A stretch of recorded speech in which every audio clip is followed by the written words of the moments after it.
Assalamu alaikum, my dear students. Hope you all are good and fine. Today we'll be discussing about mathematical formulation of Newton's second law. Newton's second law in mathematical formation कि mathematically हम कैसे represent करेंगे Newton's second law. For example, मेरे पास एक body है, ठीक है ना? Consider a body. मेरे पास एक body है which has got mass m, ठीक है ना? इसका mass m है, okay, and this mass m has initially some velocity u, okay. अगर इसकी initially कुछ velocity है, let this velocity be u, okay, this initial velocity. तो ये एक बॉडी है जिसका मास m है और ये m मास वाली बॉडी वेलोसिटी u से चल रही है इनिशियली. सपोज मैंने यहाँ पे एक कांस्टेंट फोर्स अप्लाई किया, ठीक है ना? एक कांस्टेंट फोर्स अप्लाई किया, अनबैलेंस्ड कांस्टेंट फोर्स. तो यहाँ पे मैंने अनबैलेंस्ड का कांस्टेंट फोर्स अप्लाई किया, ओके, अनबैलेंस्ड कांस्टेंट फोर्स. तो इस कांस्टेंट फोर्स की वजह से क्या होगा, अनबैलेंस्ड कांस्टेंट फोर्स की वजह से क्या होगा, यहाँ पे ये जो वेलोसिटी है वेलोसिटी चेंज होगी, ठीक है. The velocity will change. Let this velocity be v, ठीक है ना. Suppose this velocity is u, ठीक है. मास उतना ही है m, लेकिन यहाँ पे वेलोसिटी चेंज होगी. तो this is initial velocity, let v be the final velocity. यहाँ पे v फाइनल वेलोसिटी है, यानी कि जो हमने फोर्स लगाने के बाद, अनबैलेंस्ड फोर्स लगाने के बाद जो इसने वेलोसिटी, इसमें वेलोसिटी जो आ गई, that is final velocity v. And इस चेंज इन वेलोसिटी की वजह से इसमें एक्सेलरेशन आएगी, ठीक है ना. एक्सेलरेशन प्रोड्यूस होगी. Let that acceleration be a, ठीक है ना. उस एक्सेलरेशन को मैं a कहूँगा, okay. And now the linear momentum of this body, ठीक है ना. इस बॉडी का अगर हम लीनियर मोमेंटम निकालें तो हमें पता है कि लीनियर मोमेंटम किसके बराबर होता है, mass multiplied by velocity. Mass multiplied by velocity. हमने पहले ही कहा कि momentum is equal to m v, momentum m v के बराबर है. लेकिन यहाँ पे जो वेलोसिटी है, this velocity is u, initial velocity. तो हम कह सकते हैं कि इसका लीनियर मोमेंटम जो है इस वाली बॉडी का, जिसकी इनिशियल वेलोसिटी u है, तो इसका लीनियर मोमेंटम, फॉर एग्जांपल अगर मैं इसका जो है मोमेंटम पी आई नाम रखता हूँ, ठीक है ना, सबस्क्रिप्ट में I, this I represent the initial momentum. So this is initial momentum. तो इनिशियल मोमेंटम इस बॉडी का ये होगा एम यू, क्योंकि इनिशियली इसकी वेलोसिटी u है, ये इनिशियल मोमेंटम है, ठीक है ना. और फाइनल मोमेंटम यहाँ पे क्या होगा, फॉर एग्जांपल मैं इसको pf से रिप्रेजेंट करता हूँ. फाइनल मोमेंटम pf बराबर होगा एम वी, ठीक है ना, मास मल्टीप्लाइड बाय फाइनल वेलोसिटी. और यहाँ पे जो चेंज इन मोमेंटम होगा, चेंज इन मोमेंटम, क्योंकि हमने पहले ही कहा कि न्यूटन सेकंड लॉ क्या कहती है. न्यूटन सेकंड लॉ कहती है कि the rate of change of momentum, the rate of change of momentum of a body, the rate of change of momentum of a body is directly proportional to the net force acting on it. Directly proportional to the net force acting on it. जितना force इस body पे act करेगा, इस मास पे act करेगा, यानी कि जितना फोर्स इस पे एक्ट करेगा उतना जो है मोमेंटम चेंज होगा, ठीक है ना. तो हम कह सकते हैं कि change in momentum is directly proportional to the net force acting on it, and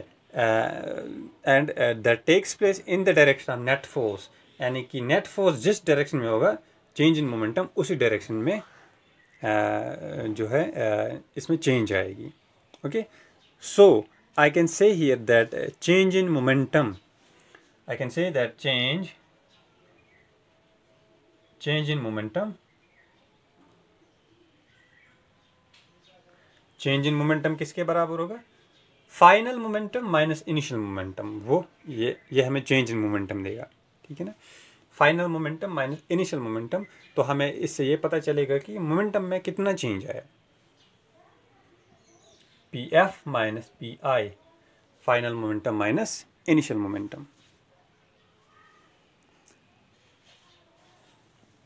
so p f is equal to, p f किसके बराबर है, एम वी, ठीक है, minus p i m u के बराबर है, p i is m you.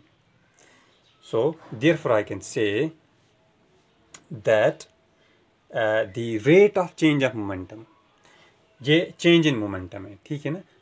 अब मुझे निकालना है रेट, यानी कि किस रफ्तार से, कितना तेज़ी से ये मोमेंटम जो है चेंज हो गया है। सो आई कैन हियर, मैं यहाँ पे निकाल सकता हूँ rate of change of momentum. तो जब मैं rate of change of momentum ये जो है निकालता हूँ, तो उसमें मुझे टाइम भी जो है कंसिडर करना पड़ेगा, यानी कि डिवाइड टाइम से हमें करना पड़ेगा। So I can say here that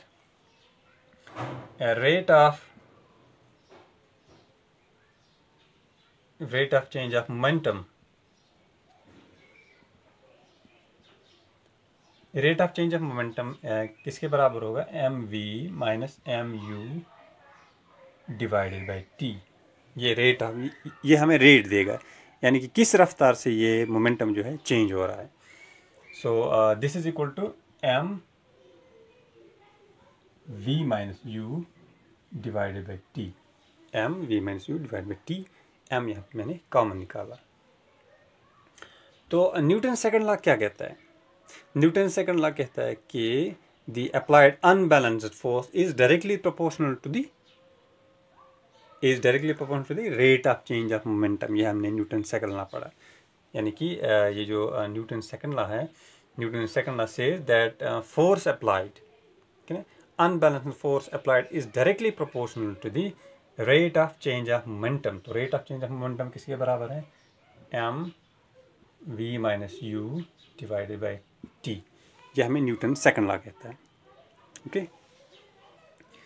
so यहाँ से मैं निकाल सकता हूँ दैट, और I can write it as F is directly proportional to the v minus u divided by t is equal to a, ये एक्सेलरेशन के बराबर है, ठीक है ना, m multiplied by a, okay. Force is directly proportional to m multiplied by a, क्योंकि ये वाली जो क्वांटिटी है m v minus u divide by t, this is equal to a, ये ए के बराबर है। सो अगर हम यहाँ पे इस प्रोपोर्शनलिटी को हटा लें, I can say that f is equal to k m a. ये जो के है, this is proportional constant of proportionality, okay, this is constant of proportionality. तो ये जो है ये न्यूटन सेकंड लॉ है, ठीक है। F is equal to m a और f is equal to k m a, where k is constant of proportionality. So the unit of force is so chosen that the value of k is equal to 1. हम यहाँ पे force का unit ऐसा लेते हैं, यानी कि force हम ऐसे चूज़ करते हैं कि कांस्टेंट ऑफ प्रोपोर्शनलिटी जो है ये इक्वल टू 1 के बराबर होना चाहिए। सो अगर हम यहाँ पे k1 ले लें, ठीक है ना, k1 का बराबर ये है कि amount of force exert on mass 1 kg that produces in it the acceleration of 1 meter per second square। अगर हम 1 kg मास ले लें, ठीक है ना, ऑब्जेक्ट हम कुछ ऐसा ले लें जिसका मास जो है 1 kg है, और वो हम इतना फोर्स लगाएंगे कि वो फोर्स जो है 1 kg मास में 1 metre per second square acceleration produce करे। सो यहाँ पे जो है फिर हमारा k इक्वल टू 1 आएगा, okay. So I can say that if k is equal to 1, या simply अगर आप यहाँ पे रख लो, if k is equal to 1, therefore I can say f is equal to m a। f m a के बराबर है होगा अगर k 1 के बराबर है। अगर constant of proportionality 1 के बराबर है तो ये जो F है, F will be equal to ma. So we can say that Newton's second law of motion gives the quantitative definition of force. ये हमें quantitative definition of force देता है. Okay, and SI unit of force जो है, SI unit इसका Newton है, as you know, Newton जो हम n से रिप्रेजेंट करते हैं, which is represented by n. तो ये इसका यूनिट है, SI यूनिट. ओके, एंड अब हम बात करेंगे कि 1 न्यूटन किसके बराबर है. SI यूनिट इसका न्यूटन है, ठीक है, लेकिन 1 न्यूटन किसके बराबर है. 1 न्यूटन जो है किसके बराबर है. 1 Newton is defined as the amount of force that produces an acceleration of 1 meter per second square in its direction when applied on a mass of 1 kg. अगर मेरे पास 1 kg बॉडी है, ठीक है ना, ये जो है 1 kg बॉडी है, तो इस 1 kg बॉडी में अगर मैं कुछ ऐसा फोर्स लगाता हूँ कि इसमें जो है एक्सेलरेशन प्रोड्यूस होगी 1 मीटर पर सेकंड स्क्वायर. अगर इस 1 kg बॉडी में 1 मीटर पर सेकंड स्क्वायर जो है एक्सेलरेशन प्रोड्यूस होगी आफ्टर अप्लाइंग द फोर्स, ठीक है ना, उस फोर्स को मैं 1 न्यूटन कहूँगा. That equal to 1 Newton. यानी कि जब मैं यहाँ पे 1 न्यूटन फोर्स अप्लाई करूँगा तो इस बॉडी में 1 metre per second square acceleration produce होगी. This force is equal to 1 newton. या हम मैथमेटिकली कह सकते हैं कि 1 newton is equal to 1 kg multiplied by 1 metre per second square और kg metre per second square. या अगर हम इसका दूसरा यूनिट ले लें CGS यूनिट में, ठीक है ना, CGS यूनिट क्या है, centimetre gram second. Centimetre gram second unit अगर हम ले लें तो इसका जो है वो डाइन.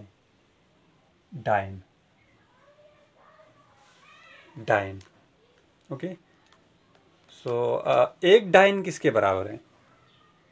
एक डाइन बराबर होता है कि अगर हम इस 1 kg बॉडी में, अगर हम इस 1 kg बॉडी में एक्सेलरेशन प्रोड्यूस करेंगे फोर्स से 1 सेंटीमीटर पर सेकंड स्क्वायर, ठीक है ना, अगर इस बॉडी में 1 centimetre per second square acceleration produce होगी, that amount of force will be equal to 1 dyne. वो एक डाइन के बराबर होगा, ठीक है ना, वो एक डाइन के बराबर होगा. तो अगर इस 1 kg बॉडी में हमने ऐसा फोर्स अप्लाई किया कि उस फोर्स से 1 centimetre per second square acceleration produce होगी, so that force will be called 1 dyne. और 1 न्यूटन जो है, 1 newton is equal to 10⁵ dyne. 1 newton में 10⁵ डाइन होते हैं. And Newton's first law is contained in the second law. Second law में ही हम Newton's first law निकाल सकते हैं, ठीक है. यानी कि जो न्यूटन सेकेंड लॉ है which we have derived, F is equal to ma. हमें पता है कि F is equal to ma, ठीक है ना, ये न्यूटन सेकेंड लॉ है. इसी में हम न्यूटन फर्स्ट लॉ भी निकाल सकते हैं. ये देखिए, हमें पता है F is equal to m और एक्सेलरेशन की जगह हम लिख सकते हैं v minus u divided by t, ठीक है ना, v minus u divided by t. ये हम एक्सेलरेशन की जगह लिख सकते हैं. तो इस t को अगर मैं यहाँ पे ट्रांसफ़र करूँगा, which will be equal to F t is equal to m multiplied by v minus u, ठीक है. देखिए, अगर यहाँ पे फोर्स जो है ज़ीरो है, यानी कि हम जो है बॉडी पे कोई फोर्स नहीं लगा रहे हैं, ठीक है ना, बॉडी मूव कर रही है, ठीक है ना, बॉडी जो है मूव कर रही है, तो हम इस मूविंग बॉडी पे कोई फोर्स अप्लाई नहीं कर रहे, ठीक है ना, यहाँ पे कोई फोर्स हम अप्लाई नहीं करते. F is equal to 0. अगर यहाँ पे हम F0 लगाते हैं, यानी कि इस बॉडी पे हम कोई फोर्स नहीं लगाते, जो बॉडी जो है ऑलरेडी चल रही है, इस पे हम कोई फोर्स अप्लाई नहीं कर रहे हैं, तो हम यहाँ पे लिख सकते हैं देयरफॉर यहाँ पे F0 है, ठीक है ना. अगर बॉडी पे कोई फोर्स नहीं लग रहा है, F is 0, therefore I can say m v minus u ये 0 के बराबर है, ठीक है ना। एफ आप 0 लगा लो तो ये 0 के बराबर होगा, m v minus u equal to 0। Therefore हम कह सकते हैं कि mass of the object can not be 0। यहाँ पे मास 0 नहीं हो सकता, यानी कि अगर ये क्वांटिटी 0 के बराबर है तो मास 0 नहीं हो सकता। तो क्या 0 हो सकता है? ये वाली क्वांटिटी फिर 0 हो सकती है, ठीक है ना, क्योंकि इसको 0 करने के लिए तो एम आप 0 लगा लो यहाँ पे तो ये क्वांटिटी 0 बनेगी, या आप इस वाली क्वांटिटी को 0 जो है कंसिडर करो तो ये क्वांटिटी आप 0 होगी। तो या तो इन दोनों को 0 होना पड़ेगा, m को भी 0 होना पड़ेगा और v माइनस यू को 0 होना पड़ेगा, तब ये 0 आ सकता है। 0 इंटू 0 इज 0, या इन दोनों में से एक को 0 होना पड़ेगा। v माइनस यू को 0 आप लगा लो यहाँ पे तो ये क्वांटिटी m इंटू 0 होगी, दिस विल बी 0, और या m आप 0 कर लो तो 0 into v minus u is 0। लेकिन हमें पता है कि मास 0 नहीं हो सकता, मास जो है कभी 0 नहीं हो सकता है, तो v माइनस यू 0 हो सकता है, ठीक है ना। So I can say v minus u is equal to 0, v minus u 0 हो सकता है, और I can say v is equal to u, यहाँ पे v u के बराबर है। इसका क्या मतलब है v is equal to u? यहाँ पे हम कंक्लूड कर सकते हैं that in absence of an external force, अगर एक्सटर्नल फोर्स यहाँ पे हम नहीं लगा रहे, ठीक है ना, एक्सटर्नल फोर्स अगर हम यहाँ पे अप्लाई नहीं कर रहे, एक्सटर्नल फोर्स और एक्सटर्नल अनबैलेंस्ड फोर्स, तो यहाँ पे बॉडी कंटिन्यू करेगी, the body continues to move with the same uniform velocity, ठीक है ना। v will be equal to u, v हमेशा u के बराबर होगा, यानी कि इनिशियल वेलोसिटी भी वही होगी और फाइनल वेलोसिटी भी वही होगी। इसका मतलब यह है कि बॉडी कंटिन्यूसली यूनिफॉर्म वेलोसिटी में मूव करेगी, ठीक है ना। But in absence of external force, अगर एक्सटर्नल अनबैलेंस्ड फोर्स यहाँ पे नहीं है, और वी कैन से अगर यहाँ पे u भी 0 है और v भी 0 है, ठीक है ना, u भी 0 है और v भी 0 है, यहाँ पे दोनों जो हैं 0 हो सकते हैं, v भी 0 हो सकते हैं और u भी 0 हो सकते हैं, ठीक है। तो इसका मतलब यह है कि the body continues to be in position of rest. अगर बॉडी रेस्ट पे है, this means that if v is equal to 0, u is equal to 0, body is at rest. तो in absence of external force body is at rest, यानी कि body जो है rest पे है। So this shows that the first law is contained in the second law. First law हमें क्या कहते हैं? फर्स्ट लॉ में ये कहता है कि the body continues to remain in the uniform motion if the external force is not applied. अगर हम एक्सटर्नल फोर्स अप्लाई नहीं कर दें तो बॉडी कंटिन्यूसली जो है यूनिफॉर्म मोशन में रहेगी, जो यहाँ पे हमने प्रूव कर लिया, v is equal to u। और दूसरा स्टेटमेंट ये है कि अगर the body continues to be in a state of rest unless the external force is applied, body rest पे ही रहेगी अगर एक्सटर्नल फोर्स हम अप्लाई नहीं करते।